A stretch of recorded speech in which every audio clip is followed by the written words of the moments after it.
इमरान खान साहब बबांगे दो ये कहा करते थे कि शेख रशीद को मैं अपना चपड़ासी भी ना रखूं, लेकिन वक्त बड़ा जालिम है। इमरान खान हुई है, लेकिन उससे पहले कि मैं उसकी डिटेल्स में जाऊं, एक कर्ज है जो मुझे चुकाना है।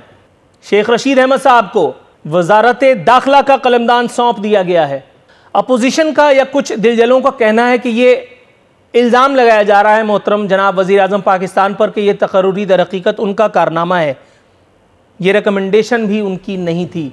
वगरना अगर ऐसा करना मकसूद था तो बिल्कुल अवाइल दौर में कि जब हुकूमत तरतीब दी जा रही थी, काबीना तश्कील दी जा रही थी, शेख रशीद साहब को उनकी फरमाइश, उनकी जिसको कहते हैं हसरत के बावजूद ये कलमदान क्यों कर न दिया गया।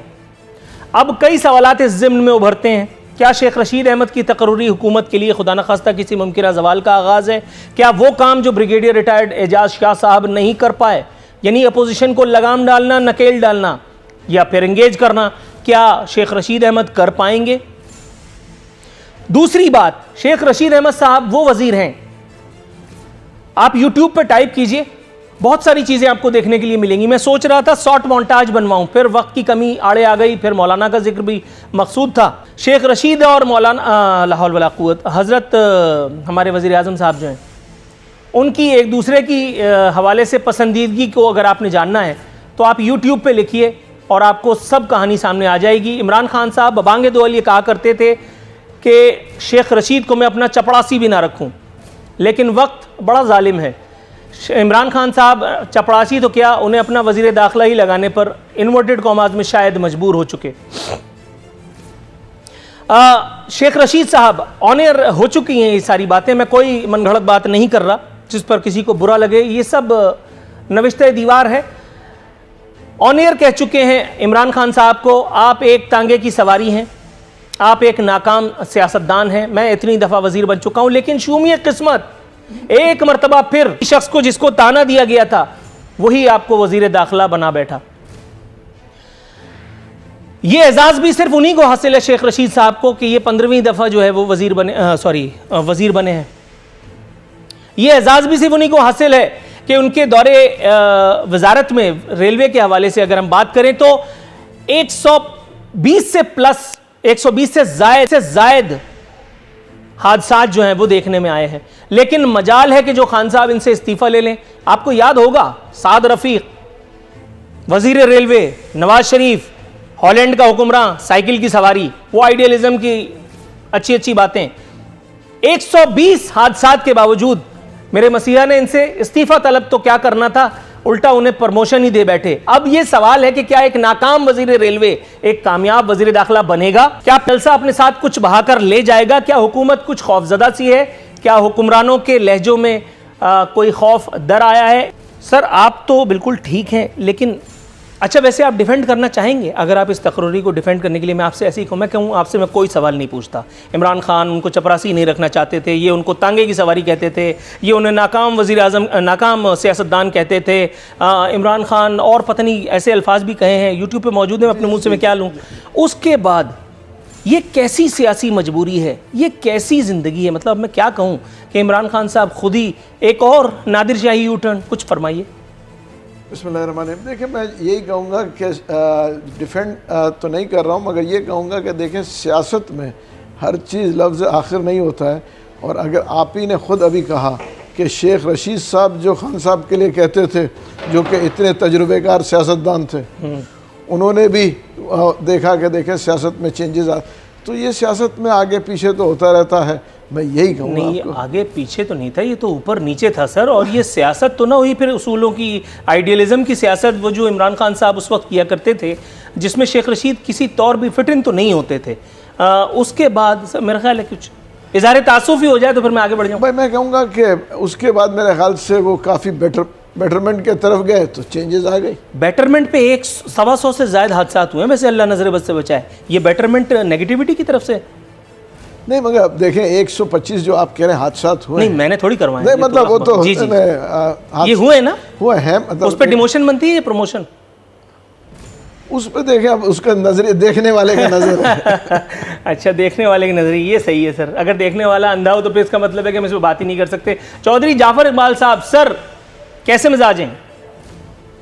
अल्लाह का करम, अल्हम्दुलिल्लाह सुम्मा अल्हम्दुलिल्लाह। सर मेरे मोहतरम मेहमान महमूद मौलवी साहब, मैं इनसे उम्मीद तो नहीं रखता और इन्होंने कभी मुझे मायूस भी नहीं किया झूठ बोल करके, लेकिन सर ये कैसी सियासी मजबूरी है जो आपको मुस्कुराने पर मजबूर किए जा रही है। मैं हूं कि अपने कहकहे पर यूं समझिए कि घुटना रख करके बैठा हुआ हूं और महमूद मौलवी साहब ये सोच रहे हैं कि कमबख्त ये वक्फा क्यों नहीं आ जाता। सर प्रोग्राम में खुशामदीद कहते हुए आपसे ये जानना चाहूँगा कि शेख रशीद साहब की प्रमोशन भी हो गई है, आपके दौर के वज़ीर ख़जाना उनको बाकायदा वजारत भी नसीब हुई है, अब्दुल हफीज़ शेख साहब की बात कर रहा हूँ मैं। सर मतलब मुबारकबाद के इज़हार तशक्कुर के किन तरीक़ों को आप इख्तियार करते हुए नजराना अक़ीदत पेश करना चाहेंगे महमूद मौलवी साहब को? सर बात यह है कि शेख रशीद साहब ने जो आपने पहले फरमाया, जो रेलवे का हाल किया है, उसकी पोजीशन है, जितने एक्सीडेंट हुए, तो मेरे ख्याल में अब उसको यही इसीलिए रखा गया है कि अब ये सारा जो है सिलसिला, जो इतना बड़ा एक्सीडेंट होगा वो इमरान खान को भी डुबा के ले जाएगा। मुझे तो ये लग रहा है, और कोई कुछ भी नहीं लग रहा है। और ये इस तरह की बातें करेंगे और आते हुए इन्होंने कहा है, ये तो भर के मारना बहुत आसान है, बिल्कुल इसमें कोई शक भी नहीं है। लेकिन बात यह है कि ये हर तरह के क्रेडिट लेते रहते हैं। मुशर्रफ के ज़माने में लाल मस्जिद के हवाले से या दूसरे, अब मुझे तो अल्लाह रहम करे, मैं आपके प्रोग्राम में ये कह रहा हूँ, ये है अपने आप को सीनियर कहते हैं, लेकिन आपको पता है कि वो मशहूर कहावत है, वो जो चाइना कौआ है वही फंसता है। और ये अभी आया है और इस तरह की बातें करेगा और इससे जो है माहौल और ख़राब होगा। आप देखेंगे, मैं तो हमेशा पहले भी यही कहा है कि जो इसके पीछे, इमरान खान के पीछे जो खड़े हुए हैं और जिन्होंने सपोर्ट की हुई है, अगर वो सिर्फ अपनी सपोर्ट पीछे हाथ हटा लें तो 24 घंटे से कम के मेहमान रह जाएंगे। Right sir. महमूद मौलवी साहब, बिलावल भुट्टो साहब का एक बयान मेरे सामने मौजूद है कि बेरोजगार नौजवानों को मेरिट पर भर्ती किया जाए। सर इस बयान का तो बिल्कुल उल्टा मतलब निकाल लिया हुकूमत ने, ना तो वो बेरोजगार थे ना ही नौजवान थे, उसके बावजूद मेरिट पर ही सही लेकिन उनकी भर्ती चैमानी दारत। दूसरा, शेख रशीद साहब का एक बड़ा ज़बरदस्त बयान मेरे सामने मौजूद है, मैं तो रो पड़ा पढ़ के। उन्होंने बताया है कि वो इस्लाम के सिपाही और ख़त्म नबूवत के मुजाहिद हैं और इमरान खान के दौर में अल्लाह और नबी के अलम को बुलंद करेंगे। सर इससे मैं माजी के दरीचों में जा पहुँचा हूँ, जब शेर व बकरी एक ही घाट पे पानी पिया करते थे, जब हज़रत अबू बकर रज़ी अल्लाह तआला अन्हु, हज़रत उमर फ़ारूक रज़ी अल्लाह तआला अन्हु के अदवार की मिसालें दी जाया करती थी, जब हमारी आंखों में खूबसूरत सपने सजाए गए थे, हमें ये बताया गया था कि 2 कवानीन नहीं होंगे इस एक मुल्क में, ये रियासत मदीना बनेगी और यहाँ पे हकीकी मेरिट का जो है वो निज़ाम आएगा, यहाँ पे कोई चोर डाकू लुटेरा जो है वो महफूज नहीं रहेगा।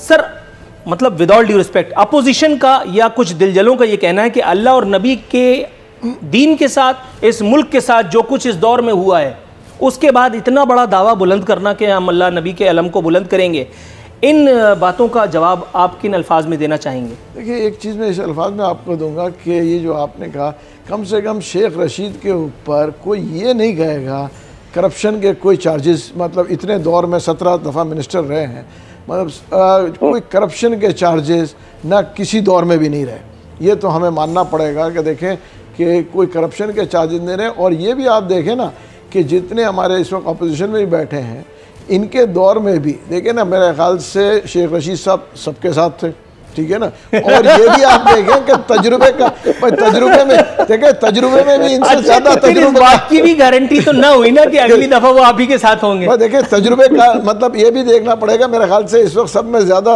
तजुर्बेकार मिनिस्टर है, 17 दफ़ा अगर मिनिस्टर रहे हैं, तो मेरे ख्याल से हमारे जितने अपोजिशन में भी लोग बैठे हैं, मेरे ख्याल 17 दफ़ा वाले तो वहाँ पर भी नहीं होंगे।